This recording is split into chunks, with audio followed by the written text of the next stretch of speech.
नमस्कार। खबर उत्तराखंड में आपका स्वागत है और मैं हूं आपके साथ हिमांशु श्रीवास्तव। खबरों में आगे बढ़ने से पहले नजर डाल लेते हैं हेडलाइंस पर।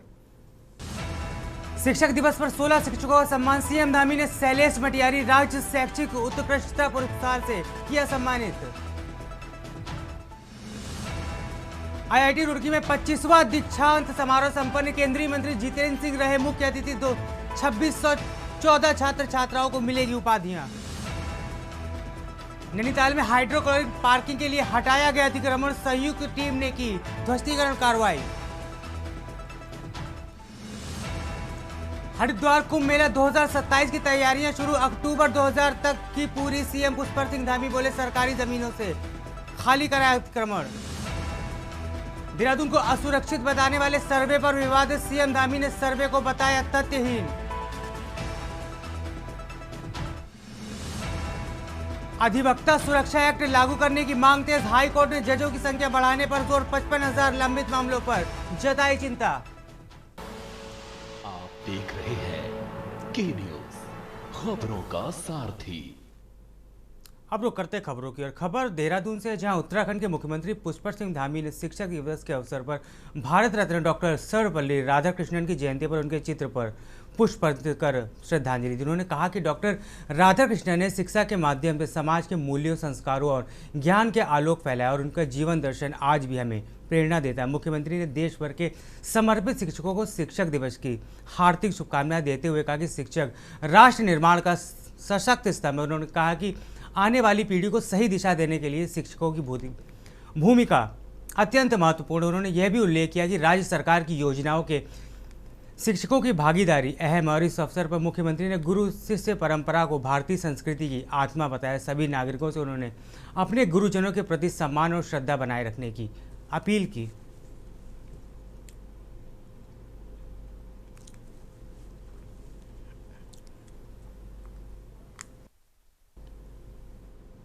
उत्तराखंड की प्रगति में महिलाओं की भूमिका को रेखांकित करते हुए मुख्यमंत्री पुष्कर सिंह धामी ने कहा है कि मातृशक्ति ही राज्य की असली ताकत। उन्होंने कहा कि मातृ एवं शिशु मृत्यु दर का सुधार सरकार की प्राथमिकता का परिणाम है और यह महिलाओं की सुरक्षा व सशक्तिकरण की दिशा में एक बड़ी उपलब्धि है। सीएम धामी ने कहा कि राज्य आंदोलन से लेकर आज की अर्थव्यवस्था तक महिलाओं ने हर क्षेत्र में अपनी अहम भूमिका निभाई है। महिला स्वयं सहायता समूहों के उत्पाद अब देश दुनिया में अपनी पहचान बना रहे। मुख्यमंत्री ने विश्वास जताया कि प्रधानमंत्री नरेंद्र मोदी के विजन के अनुरूप यह दशक उत्तराखंड का होगा और इस विकास यात्रा में सबसे बड़ी भूमिका मातृशक्ति की ही रहेगी।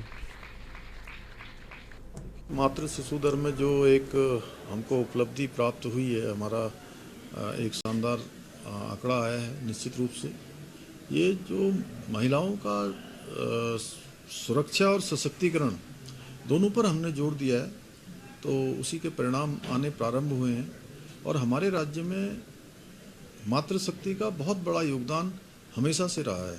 चाहे इस राज्य की स्थापना का जो आंदोलन रहा हो, उस आंदोलन को भी बढ़ चढ़कर मातृशक्ति ने आगे बढ़ाया और राज्य प्राप्त हमको हुआ। चाहे यहाँ की इकोनॉमी को चलाना हो, यहाँ के घर परिवारों को चलाना हो, बहुत बड़ा योगदान मातृशक्ति का हमेशा से रहा है।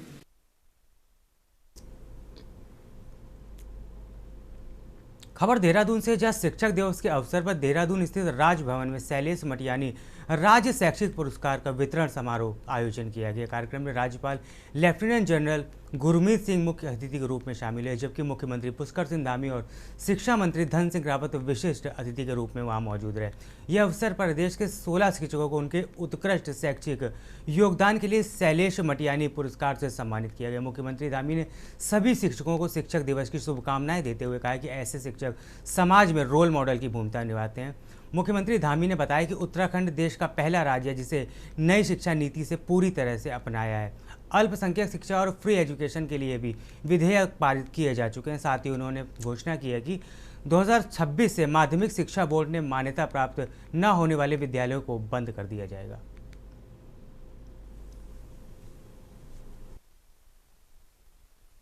सबसे पहले तो आज शिक्षक दिवस की सभी को बहुत बधाई देता हूँ, शुभकामनाएं देता हूँ। और हम राज्य में प्रत्येक वर्ष जो शिक्षा के क्षेत्र में ऐसे शिक्षक जिन्होंने शिक्षा में नवाचार किया है, उत्कृष्टता प्राप्त की है, और विद्यार्थियों का बहुत शानदार तरीके से मार्गदर्शन किया है।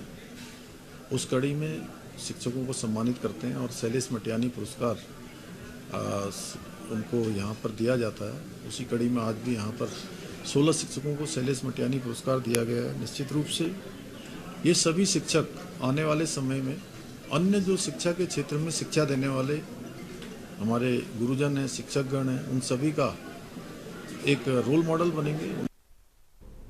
देहरादून में कृषि मंत्री गणेश जोशी ने अतिवृष्टि की फसलों को नुकसान की समीक्षा की। वहीं कृषि मंत्री ने अधिकारियों को निर्देश दिए हैं कि नुकसान का नियमित सर्वे किया जाए और प्रतिदिन रिपोर्ट मंत्रालय को भेजी जाए। साथ ही भारत सरकार के मानकों के तहत जल्दी कागजी कार्रवाई पूरी कर प्रभावित किसानों को मुआवजा उपलब्ध कराया जाए। वहीं उन्होंने बताया कि औद्योगिक फसलों को 12,272 हेक्टेयर में नुकसान हुआ है, जो 33% से अधिक क्षति 4,797 हेक्टेयर है। वहीं कृषि फसलों से 3,039 हेक्टेयर में नुकसान हुआ है। हरिद्वार और उधम सिंह नगर के कुछ इलाकों में खेती में पानी भरे होने के कारण आकलन अभी बाकी है।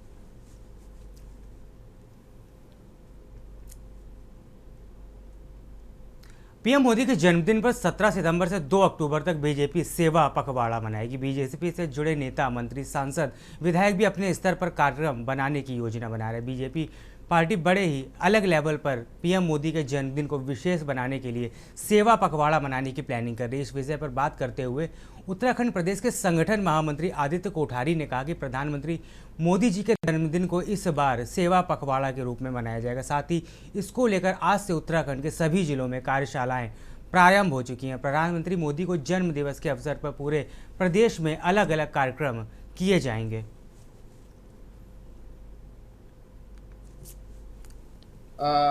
17 सितंबर से लेकर के 2 अक्टूबर राष्ट्रपिता महात्मा गांधी जी के जन्म दिवस तक भारतीय जनता पार्टी के द्वारा पूरे देश भर में सेवा पखवाड़ा का कार्यक्रम आयोजित किया जा रहा है और इसके लिए हमने कई सेवा के कार्य पूरे प्रदेश भर में तय किए हैं। कार्यशालाएं भी हमारी जिला स्तर पर प्रारंभ हो गई हैं, आज से प्रारंभ हो गई हैं और इसके लिए हमने विभिन्न प्रकार की गोष्ठियों से लेकर के और अनेक प्रकार के कार्यक्रम हमने इसके लिए तय किए हैं, जिनकी तैयारी हमारी चल रही है।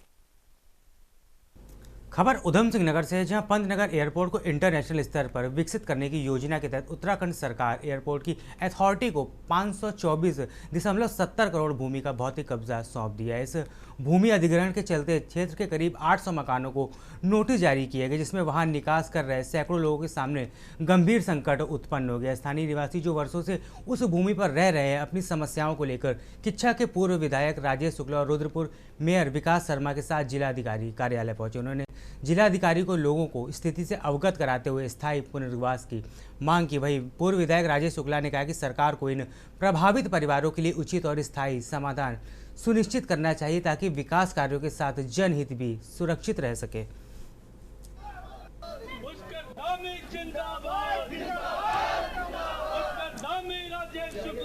कॉलोनी में लगभग 800 परिवार सन 70 से निवास कर रहे हैं और इन लोगों के वहाँ आशियाने हैं, घर हैं, पक्का मकान है, वहाँ मंदिर है, मस्जिद है, कब्रिस्तान है, उनके तमाम अन्य सुविधाएं हैं। और कुछ दिनों पहले जब वहाँ एयरपोर्ट प्रस्तावित हुआ तो उस समय भी इन लोगों की मांग थी कि अगर यहाँ एयरपोर्ट बनाया जाए तो हम लोगों को कहीं ना कहीं बसाया जाए।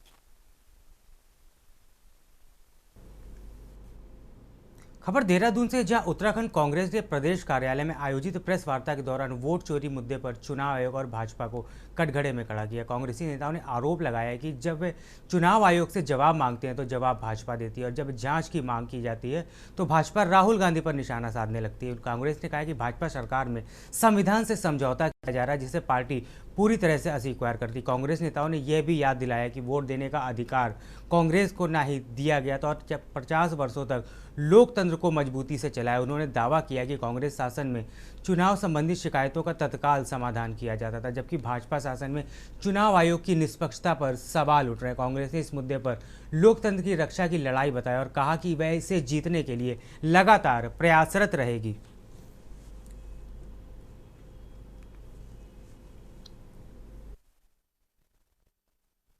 देखिए, ये बात चुनाव आयोग को समझनी चाहिए थी कि जब उनसे सवाल पूछते हैं तो बीजेपी जवाब देती है, और जब बीजेपी से सवाल पूछते हैं तो चुनाव आयोग जवाब देता है, और जब हम जांच की बात करते हैं तो वो राहुल गांधी जी पे आक्रमण करते हैं।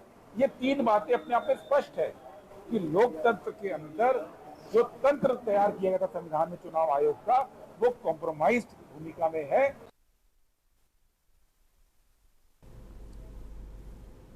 खबर हल्द्वानी से है, जहां नैनीताल जिले में पुलिस की कार्यशैली को लेकर जन आक्रोश लगातार बढ़ता जा रहा है। आज हल्द्वानी के मुखानी जिले के घेराव वरिष्ठ भाजपा नेता और हिंदूवादी नेता विपिन पांडे के समर्थन में किया गया। यह विरोध उस मुकदमे के खिलाफ था जिसे विपिन पांडे ने द्वेष भावना से प्रेरित करते हुए बताया। प्रदर्शन में वह व्यक्ति भी शामिल रहा जिसके नाम से मुकदमा दर्ज किया गया था। विपिन पांडे ने आरोप लगाया कि पुलिस ने जानबूझकर एक्सीडेंट का झूठा मामला दर्ज किया, जबकि उनके पास घटना का स्पष्ट सीसीटीवी फुटेज मौजूद है। क्षेत्र पंचायत सदस्य मीना पांडे ने भी पुलिस पर और उनके पति को फंसाने के आरोप लगाया। शिकायतकर्ता ने लिखित रूप से पुलिस को सूचित किया है कि कोई दुर्घटना भी नहीं हुई, फिर भी मुकदमा वापस नहीं लिया गया।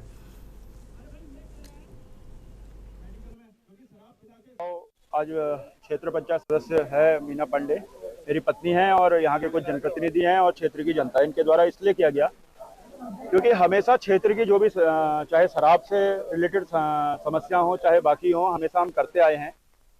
उसके बदले में पुलिस द्वारा जो द्वेषपूर्ण रवैया, मेरे पति पिछले 20 वर्षों से सामाजिक और राजनीति में हमेशा सक्रिय रहे हैं और वो समाज में हो रहे अवैध शराब है या छोटी मोटी बड़ी कोई भी घटना है, उनको हमेशा समस्याओं को हमेशा क्षेत्र में उठाते हुए आए हैं।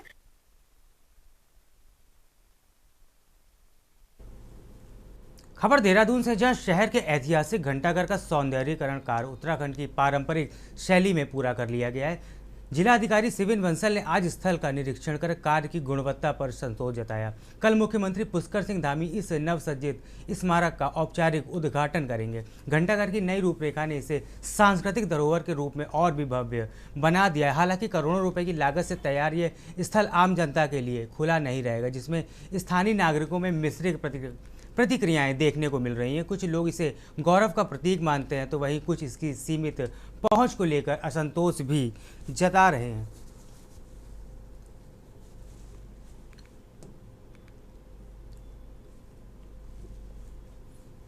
इसका ऑनरेबल सीएम साहब कर रहे हैं, ये हमारा आइकन है देहरादून का और इसमें मॉडर्निटी और हमारा जो पारंपरिक शैली है उसको ब्लेंड किया गया है और इसमें हम समझते हैं कि जो हमारी कल्चर है, ट्रेडिशंस हैं और एक इमोशनल कॉर्ड है घंटाघर के साथ, वो और उभर के हमारी सोसाइटी में, आम जनमानस में सामने सर।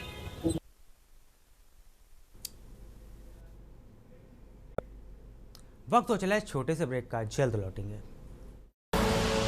आप देख रहे हैं के न्यूज़, खबरों का सारथी।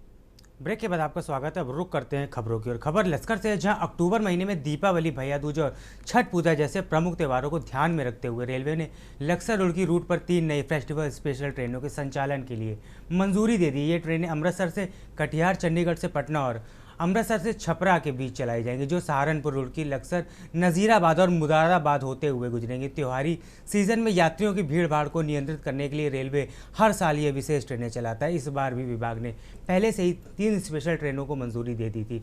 अब 3 और ट्रेनों को घोषणा कर दी गई है। इनका संचालन 17 सितंबर से शुरू होकर दिसंबर तक चलेगा। मुरादाबाद मंडल के सीनियर डीसीएम आदित्य गुप्ता ने बताया कि मुख्यालय से कुल 6 फेस्टिव स्पेशल ट्रेनों को मंजूरी मिल चुकी है और कुछ ट्रेनों को चलाने के लिए स्वीकृति जल्द मिल सकती है। इन ट्रेनों से हज़ारों यात्रियों को राहत मिलेगी जो त्योहारों पर अपने घर की योजना बना रहे हैं।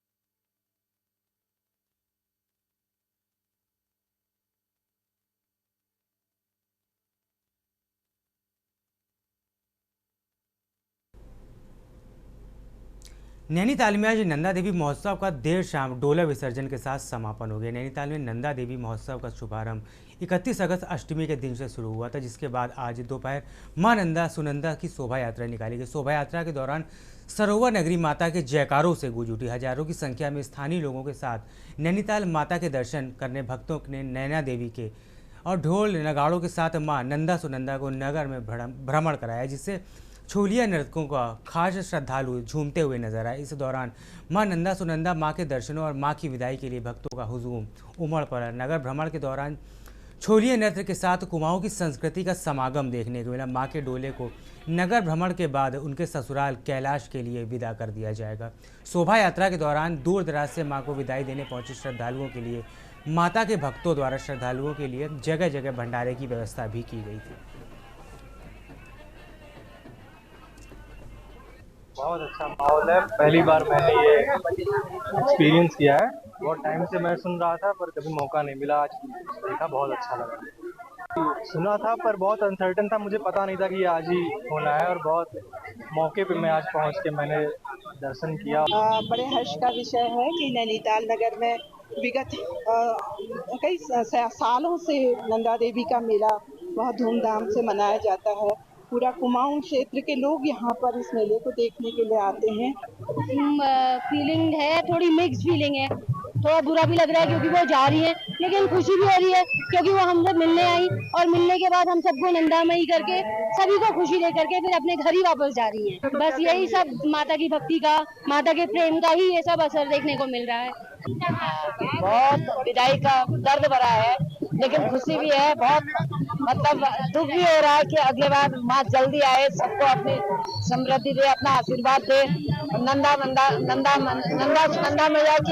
नंदा सुनंदा मैया की जय। मुख्यमंत्री पुष्कर सिंह धामी ने कहा है कि उत्तराखंड में आपदाओं के समय केंद्र सरकार ने हमेशा पूरा सहयोग दिया। उन्होंने बताया कि धराली आपदा के पहले ही दिन प्रधानमंत्री नरेंद्र मोदी और गृह मंत्री अमित शाह ने राज्य को आश्वस्त किया था कि हर परिस्थिति में केंद्र सरकार के साथ खड़ी रहेगी। सीएम धामी ने कहा कि जोशीमठ समेत पहले आई हर आपदा में भारत सरकार ने प्रधानमंत्री के नेतृत्व में मदद की। उन्होंने कहा कि राज्य की मशीनरी ने प्रारंभिक आकलन में लगभग 9,700 करोड़ रुपए के नुकसान का अनुमान लगाया। जल्द ही एनडीए की टीम विस्तृत आकलन करेगी। मुख्यमंत्री ने विश्वास जताया कि केंद्र सरकार इस बार भी हर संभव मदद प्रदान करेगी। देखिए, पहले दिन ही जिस दिन हमारे यहाँ धराली में आपदा आई थी, धराली आपदा में ही आदरणीय प्रधानमंत्री जी ने और आदरणीय गृह मंत्री जी ने हमें पूरा भरोसा दिलाया था कि हर परिस्थिति में वो हमारे साथ खड़े होंगे, हर प्रकार की हमारे राज्य के लिए जो सहायता होगी सहायता करेंगे। और पहले भी चाहे जोशीमठ हो या अन्य आपदाएं हों, हर एक आपदा में भारत सरकार ने हमारा आदरणीय प्रधानमंत्री जी के नेतृत्व में हर प्रकार से सहयोग किया है। जो हमारे एक प्रारंभिक आकलन जो राज्य की मशीनरी ने किया है, सभी जिलों से आया है, लगभग 5700 करोड़ का आकलन किया है, उसको अभी हम लोग, चूँकि भारत सरकार की भी एनडीएमए और एक टीम यहाँ पर आएगी, वो टीम आकलन करेगी और हमें पूरा भरोसा है कि भारत सरकार हर बार की तरह हमारा सहयोग करेगी। मातृ मृत्यु अनुपात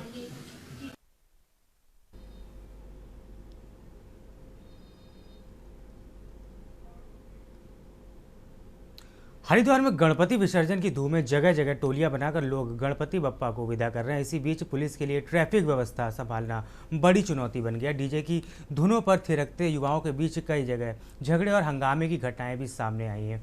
वहीं कनखल के राजघाट पर विसर्जन के दौरान गंगा में डूबकर एक युवक की मौत हो गई थी, जिससे माहौल और गमगीन हो गया। एसएसपी हरिद्वार ने घाटों की सुरक्षा इंतजाम कड़े करने के निर्देश दिए और पुलिस बल की तैनाती भी और बढ़ा दी गई। वहीं धार्मिक और सामाजिक संगठनों की अपील है कि श्रद्धालु शालीनता और अनुशासन बनाए रखते हुए पर्व को संपन्न करें।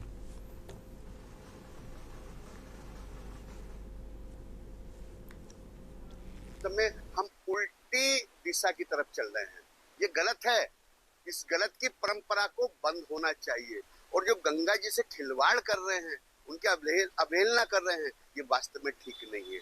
एनजीटी का जो आदेश है उसको कोई फॉलो नहीं कर रहा है। देखिए, गणपति विसर्जन हरिद्वार में लगातार चल रहा है। इसमें गणपति विसर्जन की टाइमिंग को लेके और उसमें किए जा रहे सुरक्षा उपायों को लेके हरिद्वार पुलिस लगातार एडवाइजरी जारी कर रही है। इसमें जो विभिन्न घाट हैं जहां पर गणपति विसर्जन कराया जा रहा है, वहां पर पुलिस सुरक्षा भी बढ़ाई गई है। खबर उत्तराखंड में फिलहाल इतना ही। आप बने रहिए के न्यूज़ इंडिया के साथ। नमस्कार। आप देख रहे हैं के न्यूज़, खबरों का